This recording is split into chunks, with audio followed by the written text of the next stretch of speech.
En ce temps-là, Jésus prit avec lui Pierre, Jacques et Jean, et les emmena eux seuls à l'écart sur une haute montagne. Et il fut transfiguré devant eux. Ses vêtements devinrent resplendissants, d'une blancheur telle que personne sur terre ne peut obtenir une blancheur pareille. Élie leur apparut avec Moïse, et tous deux s'entretenaient avec Jésus. Pierre alors prend la parole et dit à Jésus: Rabbi, il est bon que nous soyons ici. Dressons donc 3 tentes, une pour toi, une pour Moïse et une pour Élie. De fait, Pierre ne savait que dire, tant leur frayeur était grande.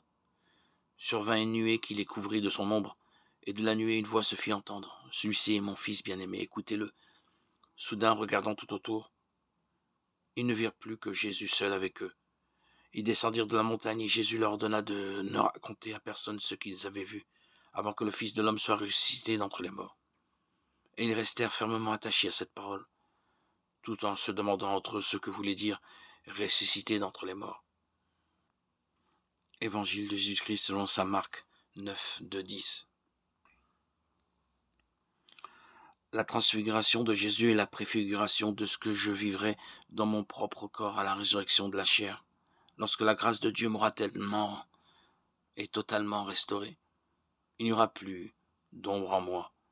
Tout ce qu'a vécu Jésus est ma destinée éternelle. Aux yeux du Père, je suis ce Fils bien-aimé, en qui il se complaît et pour qui il a tout créé.